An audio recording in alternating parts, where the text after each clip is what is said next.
자, 2학년 토론 원격 수업 세 번째 강의 시작하도록 하겠습니다. 자, 지난 시간에 이어서 찬성 측의 반대 신문을 이어서 진행하도록 할게요. 자, 그래서 반대 신문이라는 것은 상대 측의 주장이나 의견의 허점을 발견하고 그것을 지적하고 공박하는 어떤 질문을 던지는 행위를 우리가 말했었죠. 자, 그래서 반대 신문의 개념 정의는 지난 시간에 선생님이 설명했으니까 이해를 할 거고, 자, 찬성 측은 자 그런 어떤 반대 측의 어떤 입론에 대해서 어떤 허점을 파고 들었는지를 살펴보도록 할게요. 자, 같이 한번 보면 자, 이렇게 진행을 합니다. 자, 민법상 만 19세 미만은 행위 무능력자임을 근거로 제시하셨는데요. 만일 법정 미성년의 시기가 조정된다면 투표 연령도 낮출 수가 있다고 생각하십니까? 라고 했어요. 그래서 만 19세 미만을 행위 무능력자인 미성년자로 규정하고 있는데 그 민법의 기준을 조금 완화해서 18세, 17세 미만으로 이제 조정할 경우 투표 연령을 낮출 수 있냐고 생각하느냐? 라고 질문을 던졌어요. 그래서 자, 반대측이 제시한 법적 근거의 허점을 지적했고 찬성 두 번째 입론에서 제시할 어떤 내용과도 연결되어 있습니다. 그래서 이렇게 언급을 하죠. 반대측이 그거는 생각해볼 문제이다. 하지만 현행법상 미성년이 그렇게 정해져 있다는 점에 주목해야 된다. 자, 우리는 현재 미성년의 입장에서 이 논제를 다루는 것이지, 자, 그것을 조정하고 법률 개정을 통해서 그것을 만 19세 미만이 아니라 18세, 17세 미만으로 낮춘다는 것을 전제하지 않는다라는 것을 강조한 거예요. 자, 그래서 찬성 측이 자 다시 한번 질문을 던져요. 반대 질문을 합니다. 자, 청소년 자녀를 둔 부모님이 청소년과 관련된 정책을 충분히 고려하여 투표할 것이라고 하셨습니다. 자, 그런데 부모님이 제시한 생각과 자녀의 생각이 다르면 투표로 청소년이 의사를 표시할 수 없는 것이 아니냐라고 했어요. 그래서 반대측이 제시한 모든 문제 해결이 모든 상황에 적용되는 것은 아니다라는 것을 그 논리적 허점을 지적했다고 볼 수 있고요. 자, 이에 대해서 반대측은 이렇게 말하죠. 자, 청소년보다는 성인이 부모님인 성인이 더욱 성숙한 판단을 내릴 수 있다는 것을 전제로 드린 말씀입니다. 라고 했고요. 자, 이에 대해서 사회자는 다음 토론의 순서를 안내하죠. 자, 이제 찬성 제2토론자께서 입론, 주장을 다시 한번 펼쳐주시기 바랍니다. 라고 했어요. 자, 그래서 반대 신문에서의 어떤 역할별 전략이 우리 각주에 제시가 돼 있어요. 그래서 질문자 같은 경우는 상대층의 발언 내용을 확인하고, 자, 발언 내용 속에 숨어 있는 논리적 허점을 지적해야 됩니다.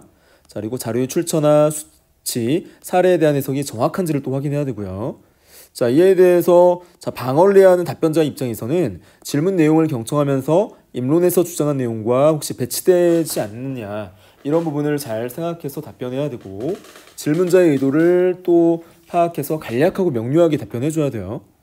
자, 이 부분은 여러분이 잠깐 화면 정지하고 정리를 하시면 되겠습니다. 자, 이어서 지금 사회자의 안내에 따라서 찬성 두 번째 이제 토론자의 입론이 전개가 되고 있어요. 자, 찬성 두 번째 토론자가 이렇게 말하죠. 자, 2016년 현재 전 세계 국가의 90% 이상이 투표 연령 기준을 만 19세보다 낮게 규정하고 있습니다. 또한 경제협력개발기구 OECD에 가입한 국가 가운데 유일하게 우리나라만 투표 연령 기준을 만 19세 이상으로 규정하고 있습니다. 자, 이처럼 투표 연령을 낮추는 것은 세계적인 추세이기도 합니다. 라고 해서 전 세계적 추세가 자, 투표 연령을 낮추는 방향으로 전개되고 있는데, 자, 우리나라도 그에 발맞춰서 자, 만 19세 미만으로 규정되어 있는 자, 투표 연령을 낮추는 것이 바람직하지 않겠느냐라는 찬성 두 번째 토론자의 입론이었어요. 자, 그래서 세계적 추세이다. 자, 매체의 발달로 자, 과거와 달리 사회적, 정치적 문제들을 접할 기회가 많아진 지금 투표 연령을 낮추는 것은 지극히 자연스러운 일입니다. 그리고 반대측에서는 민법상 미성년자인 것을 근거로 제시했는데 병역법에 따르면 자, 만 18세부터 입대할 수 있습니다. 또한 도로교통법에 따르면 운전면허를 받을 수 있는 연령 또한 만 18세부터입니다라고 해서 자, 찬성 측은 병역법과 자, 그리고 도로교통법을 근거로 들어서 반대측에서 근거로 든 민법에 지금 민법에 대한 근거를 무력화하고자 하죠. 자, 그래서 만 18세 미만부터 입대할 수 있고 운전면허를 취득할 수 있다라는 근거를 들었고요. 자, 이처럼 다른 법률에서는 만 18세부터 국가와 사회의 형성에 적극적으로 참여하도록 하고 있습니다. 자, 민법상 미성년자의 연령이 시대적인 경향을 반영하고 있지 못할 뿐입니다라고 해서 찬성 두 번째의 어떤 주장을 제시를 했고요. 투표 연령을 낮추면 정치에 참여하는 피선거권자들이 유권자인 청소년들을 의식하게 될 것이고 따라서 그들을 위한 입법과 정책 제안에 더욱 관심을 기울이게 될 것입니다. 또한 청소년은 사상이나 이념에서 자유롭다. 자, 성인보다 정책과 업무 능력을 객관적으로 바라볼 수 있으므로 더 민주적인 의사결정을 할 수 있을 것입니다. 라고 했어요. 그래서 자, 만 18세 미만으로 투표 연령을 낮출 경우의 이익이나 효과에 대해서 언급하면서 찬성 측의 입론을 보충했고요. 자, 그리고 청소년은 성인과 달리 사상과 이념이 뚜렷하지 않기 때문에 자, 그에 있어서 자유롭다. 그래서 그런 입후보한 어떤 후보들의 어떤 정책적 검증이라든가 자, 객관적인 어떤 검증에 보다 더 효율적이다, 효과적이다라는 측면을 언급을 했어요. 따라서 저는 이번 논제에 찬성합니다. 자, 그래서 정리를 다시 하면 자, 각 주에 찬성 측 제2토론자가 제시한 세부 주장에 따른 근거를 정리해 보자고 했어요. 그래서 투표 연령을 낮추는 것은 세계적인 추세이다라고 해서 자, 근거 자료로 든 것이 전 세계 국가의 90% 이상이 투표 연령 기준을 만 19세보다 낮게 규정하고 있다는 것. 자, 그리고 경제협력개발기구 OECD에 가입한 국가 중 유일하게 우리나라만 투표 연령을 만 19세 이상으로 정해 놓았다는 것. 자, 이것을 또 근거 자료로 들었어요. 자, 그리고 민법상 미성년자 연령이 현재 상황이 맞지 않는다는 근거. 자, 병역법과 도로교통법을 근거로 들었죠. 자, 병역법과 도로교통법상 모두 만 18세부터 입대할 수 있고 운전면허를 취득할 수 있다라는 것. 자, 그것을 또 근거로 들어서 지금 반대 측의 민법을 근거로 든 주장을 공박을 합니다. 자, 화면 잠깐 정지하고 여러분이 정리하면 되겠습니다. 자, 이어서 서해자가 자, 그럼 반대 측 제1토론자께서 반대 신문을 해주기 바랍니다라고 해서 반대 측의 반대 신문을 이어서 진행할 것을 요청했어요. 자, 이에 따라서 반대 측 첫 번째 토론자의 반대 신문이 진행됩니다. 자, 외국의 투표 연령 사례를 근거로 제시하였는데요. 자, 세계적 추세라고 해서 우리나라에 반드시 도입할 필요가 있을까요? 라고 질문을 던졌죠.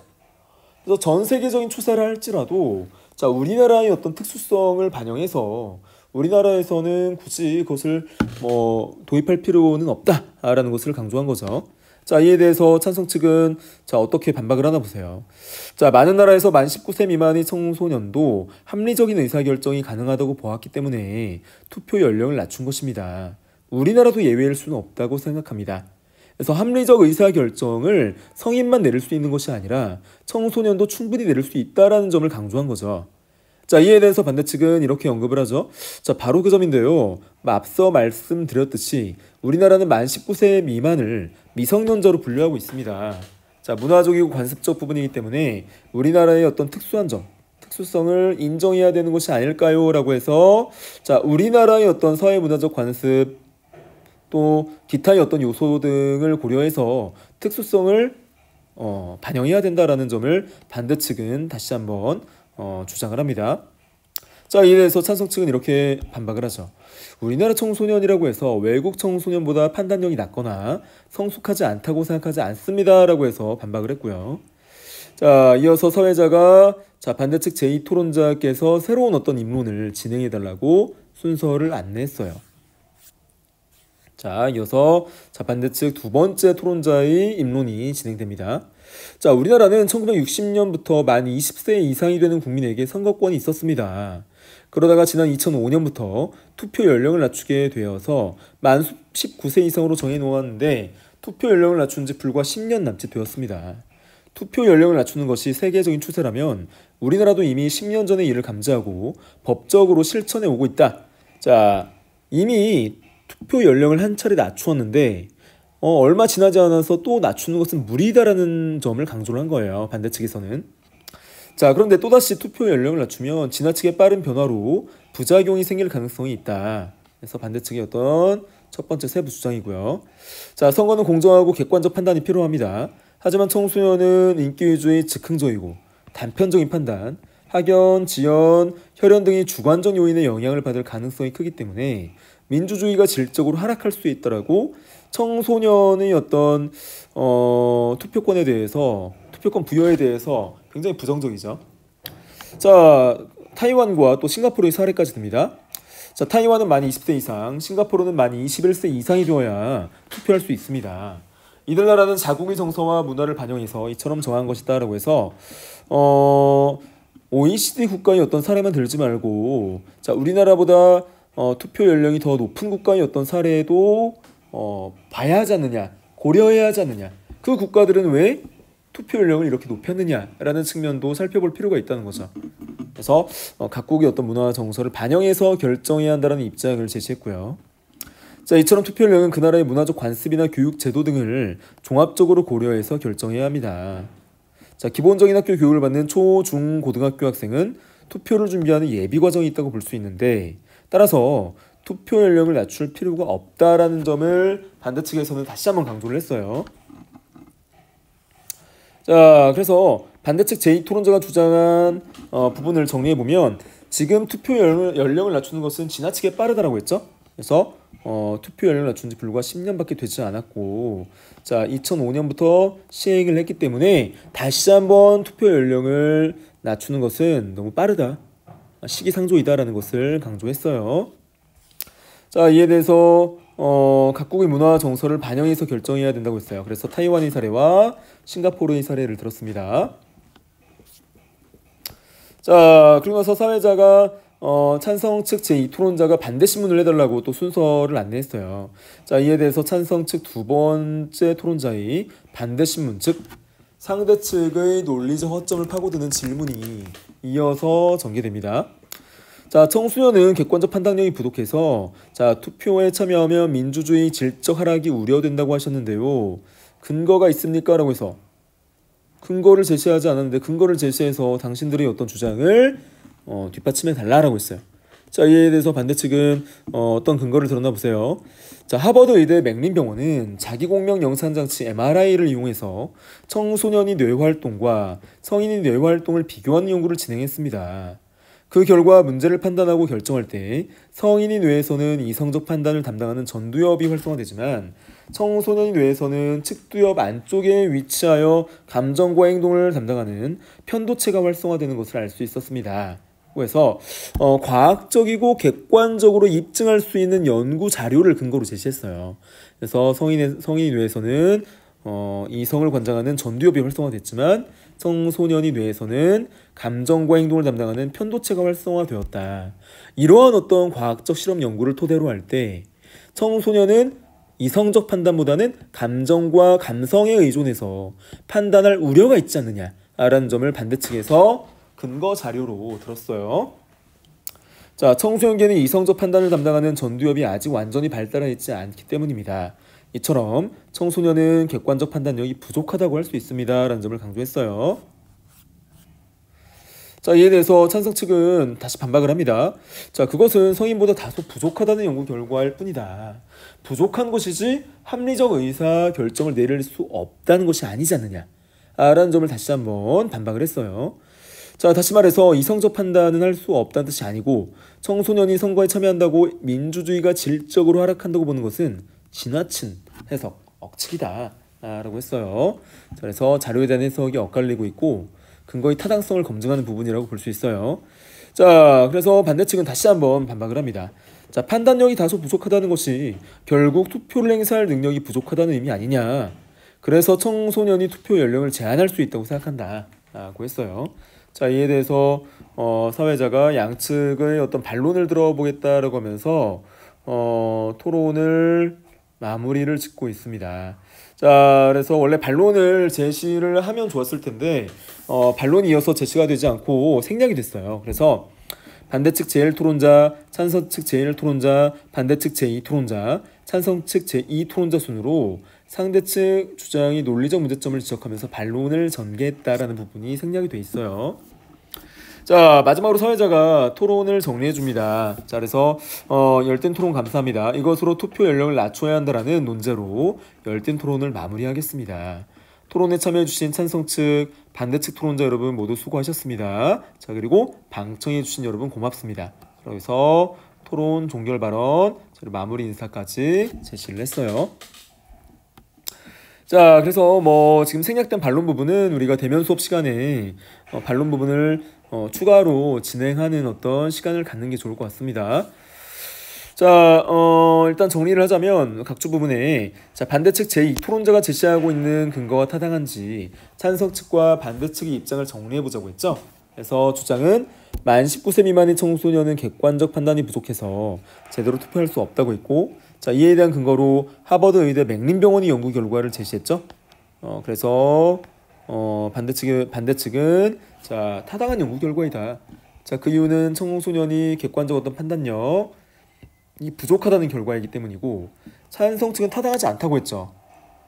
그 이유는 객관적 판단력이 다소 부족하다는 의미이지 투표 참여가 민주주의적 질적 하락을 가져온다는 것은 지나친 해석이다 라는 것을 강조한 거예요. 그래서 잠깐 이 부분 화면 정지하고 여러분이 정리하시면 되겠어요.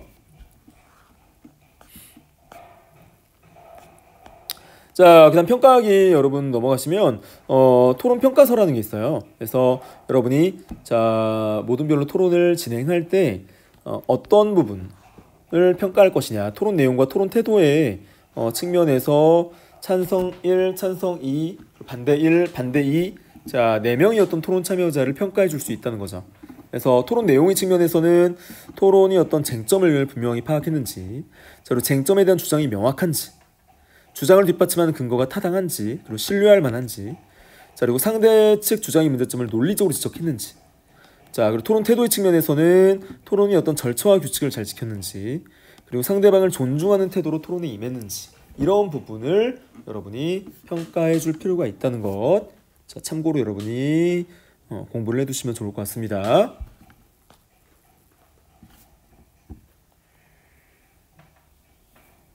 자, 그래서 승패 판정을 내려줄 때는 찬성 측이 또는 반대 측이 뭐 토론을 잘 이끌었다, 뭐 이런 식으로 여러분이 뭐 이야기를 하면 좋겠는데, 뭐 이것이 여러분이 어떤 판단이 적용되어야지, 이거는 예시 답안일 뿐이니까 크게 의미는 없습니다. 자, 토론과 토의의 어떤 차이점에 대해서는 여러분이 알아두셔야 할 필요가 있어요. 자, 토론과 토의는 모두 집단 발언인데 그 집단 발언에 어떤 차이가 있다는 거죠.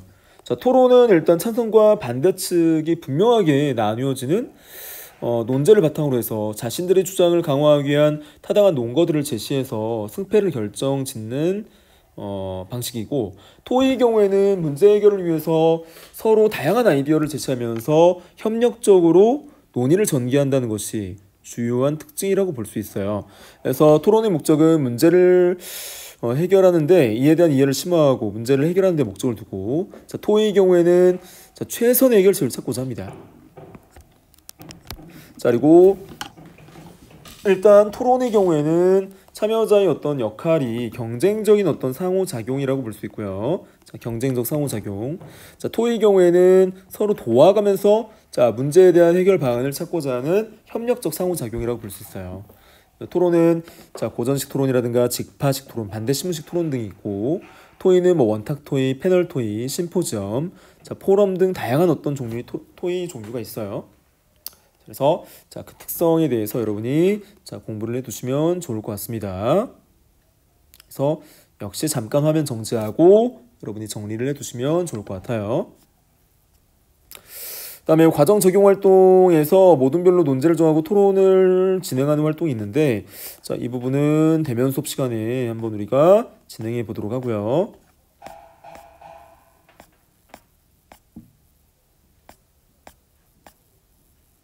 자, 소단원 마무리해서 논제와 쟁점의 개념을 다시 한번 내려주고 있는데, 자, 이 부분 다시 한번 살펴볼게요.